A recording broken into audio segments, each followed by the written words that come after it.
Today, Atari and Intellivision, rivals 50 years ago, but working together? How can this be? Oh, it's money, right. This is CheckPoint.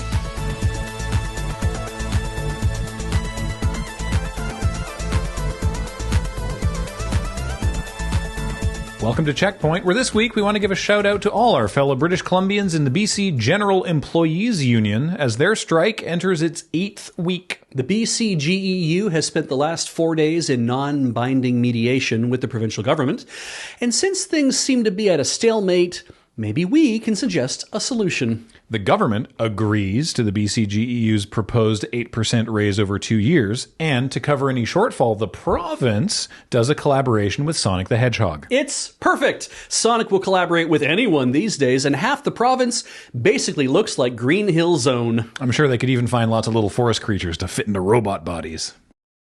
Following last week's launch of the Xbox ROG Ally X and its lackluster reception, let us also remember the similarly chilly reception to the PlayStation Portal, a so-called handheld that can't even play games by itself. Well, there's hope for the cumbersomely named Ally ROG Xbox X yet, because it turns out the PlayStation Portal has been doing very well for Sony, considering. And the considering there is that it needs a whole-ass PS5 to function. But according to consumer statistics company Circana, the PlayStation Portal in the US has a 5% attach rate. So 1 in 20 US PS5 owners also own a Portal. So we can extrapolate that with an estimated 80 million PS5s out there worldwide, that could be over 4 million Portals across the globe.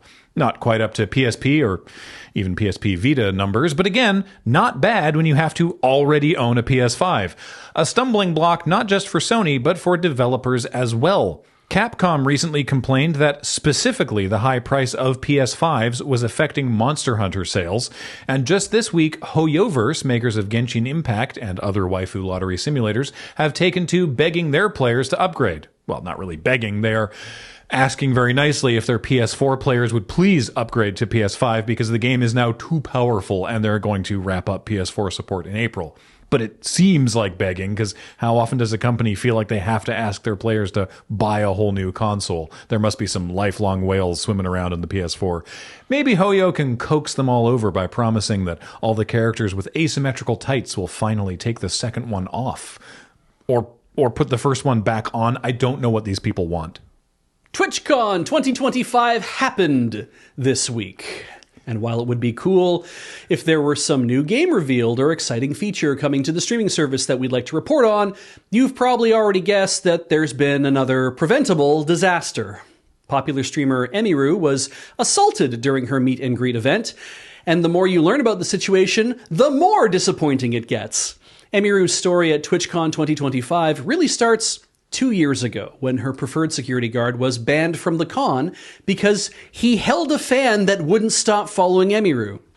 Eventually, con staff or the police showed up, and Emiru got away from the stalking fan, but because her security guard put his hands on someone, he was banned from TwitchCon indefinitely. So going into the con, she was already worried about security, but agreed to perform at a meet and greet, among other appearances. About half an hour into her meet and greet, this person confidently walks past barricades and TwitchCon security and other meet and greets to stand directly in front of Emiru, then proceeded to grab her shoulders and try to lean in for a kiss. At this point, Emiru starts screaming, and her second favorite security guard pushes the creepy dude away. The video footage stops shortly thereafter, but Emiru's story, from everything she could gather from her staff and fans nearby, is that her assaulter just got to kind of walk away. The TwitchCon staff nearby allegedly didn't notice any cause for concern, and while CEO Dan Clancy claims they quickly intervened and immediately removed the assailant, Emiru calls that a blatant lie because that was not her experience. In fact, immediately after having her body and agency violated in a public place and watching her assailant skip away into the sunset like Fred Astaire, Emiru realized that she still had like 75% of her ticket-holding audience waiting patiently to get selfies and signatures. No one from the con showed up to help right the ship or make an announcement, so she just loudly addressed the situation and let everyone know everything else was going ahead as planned. The assailant was eventually removed, probably because Emiru's manager going on the warpath to demand consequences from the event organizers. It took them about 3 hours, but eventually they got the guy off the property. On the way out, Twitch allegedly handed the assailant a 30-day ban from using Twitch services as punishment for his transgressions. But after the con ended, Emiru found time to file a police report and press criminal charges. That criminal charge might be the only kind of silver lining on this story, especially compared with the very similar tragic mishap at TwitchCon 2022, when streamer Adriana Chechik shattered her spine jumping into a foam pit, or rather, one layer of foam squares in a concrete floor. Adriana needed emergency surgery, which involved losing a pregnancy that she had just discovered. She spent months learning to walk again, and she might have to endure terrible pain for the rest of her life. In Emiru's story, there's an individual person that will hold some responsibility, instead of an amorphous cloud of involved parties, any of whom could have prevented the spinal injury, but none of whom will face real consequences. Silver lining might be a working name for this character. We can workshop it. This is 10 years now of the big fancy in-person gathering of online streaming professionals. We'd like to ask, have they had enough? Is 10 years long enough to run this very large, very involved event? Or is it at least long enough to grasp that Twitch isn't very good at this? And if there are going to continue to be TwitchCons in the future, that Twitch needs to hire a new event management company? Maybe the people who tried to run DashCon are available. At least their ball pit didn't have human casualties. Atari has announced that it will be releasing the Intellivision Sprint, along with 44 classic Intellivision games and Frog Bog. In the late 1970s and early 80s, Atari's 2600 console was locked in mortal combat with the Mattel Electronics Intellivision in the world's first console war, or the Great War as it was known to those who fought it. A revenant Atari acquired the Intellivision brand in 2024 in a belated but total victory, the likes of which the Entente and Central Powers could have only dreamed.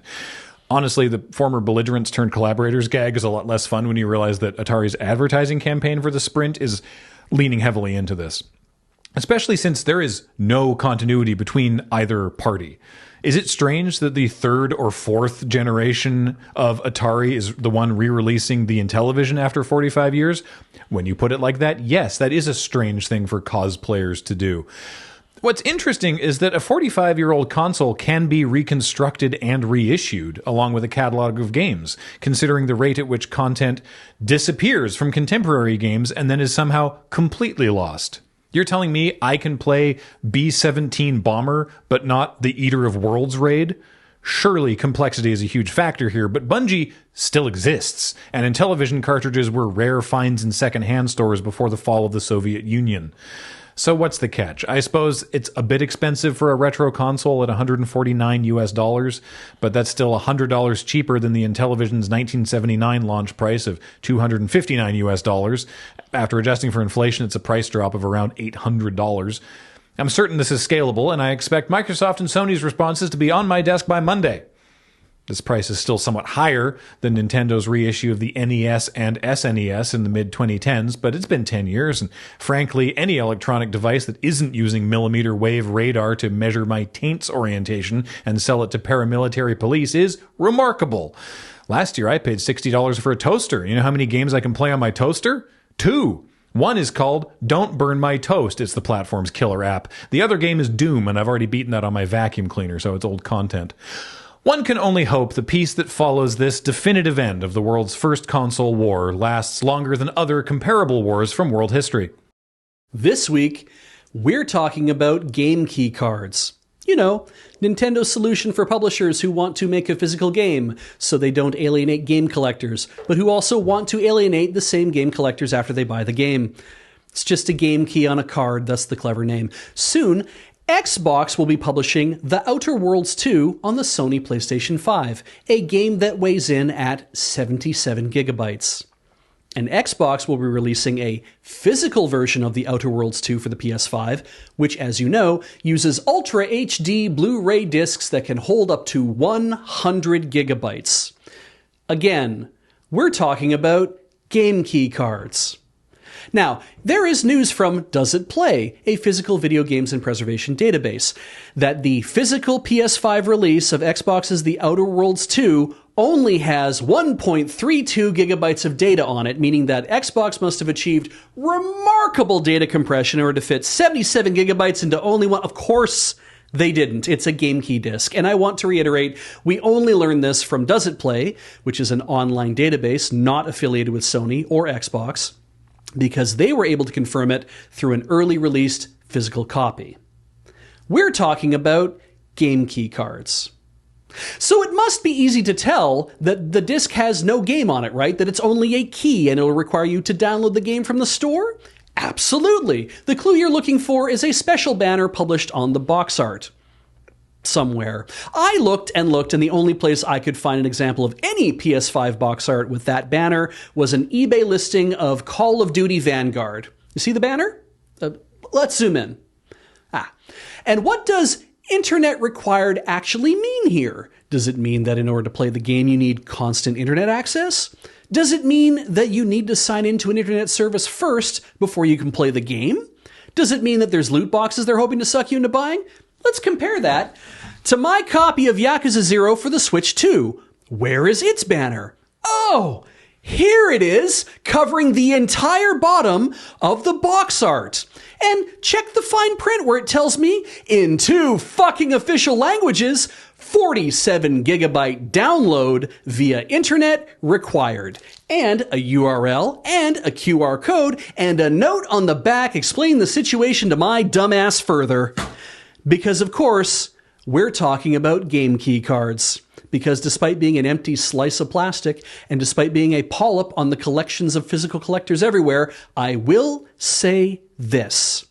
Xbox and Sony could at least take a page from Nintendo's playbook and whisper in my ear exactly how they're fucking me. Frankly, I decline hearing that description. It's a metaphor. What's a metaphor? Meta's for building a comprehensive advertising profile about you while turning your elderly relatives into chuds.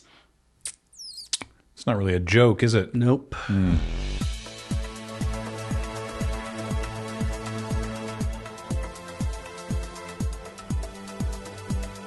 Coming up, did you skip Avatar: Frontiers of Pandora because you couldn't spend the whole game looking at a giant blue alien's butt?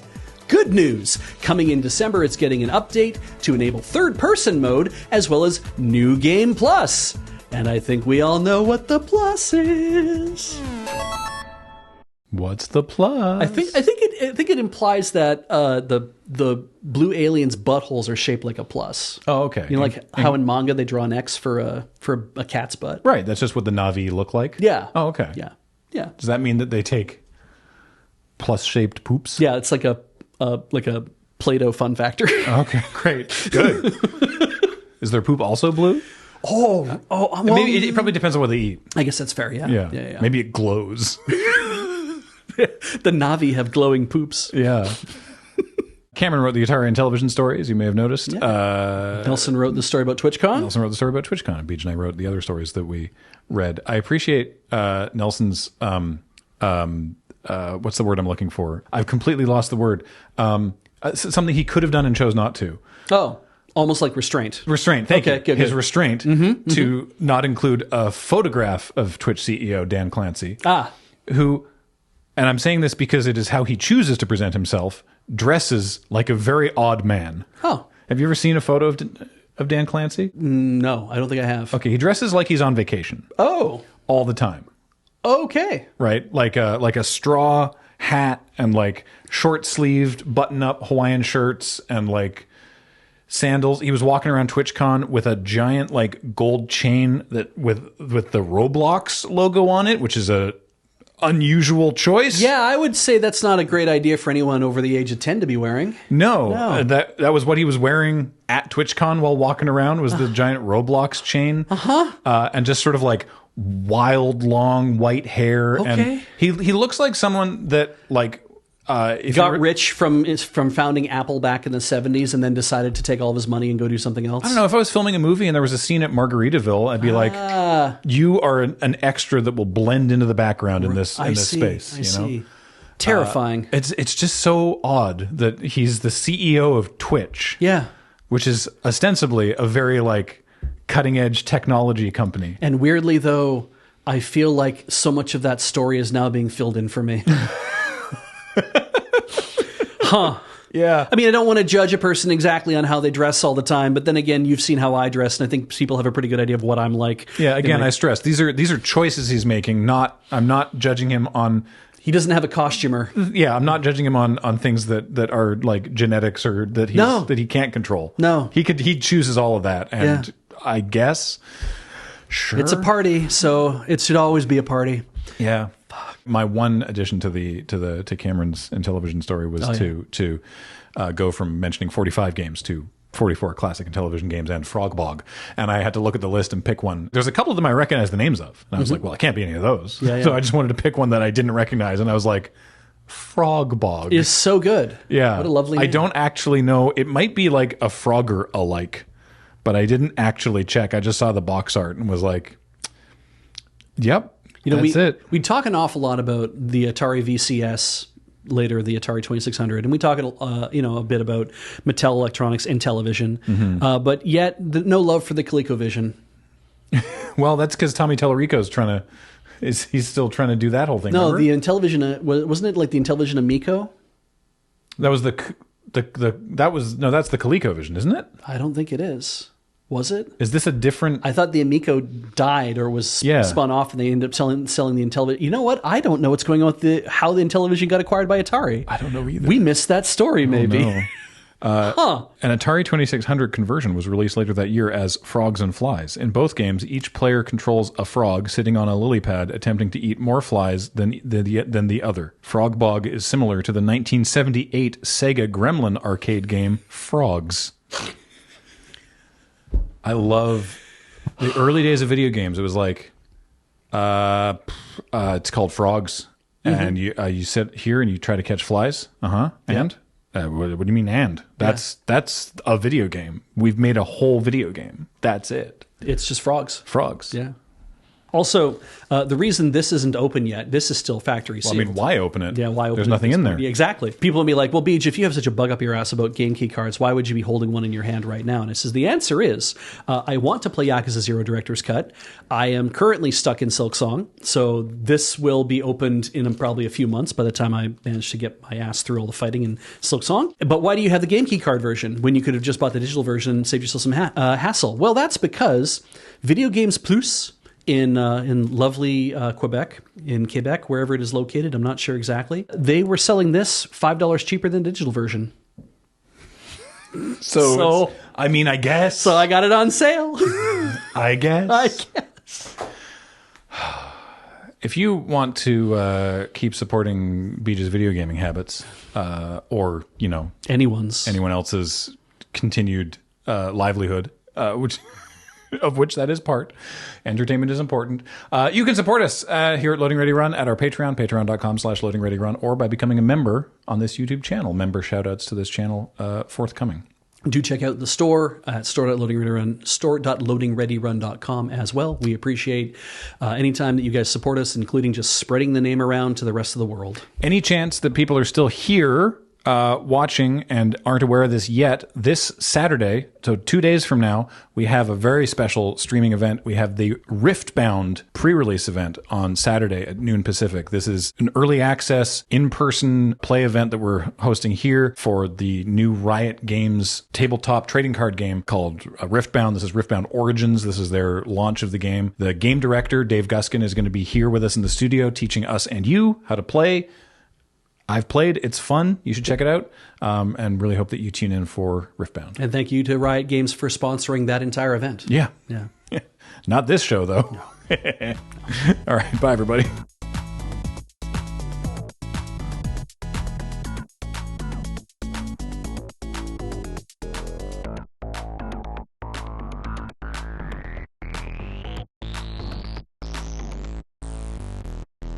Oh, no. I scrolled too far.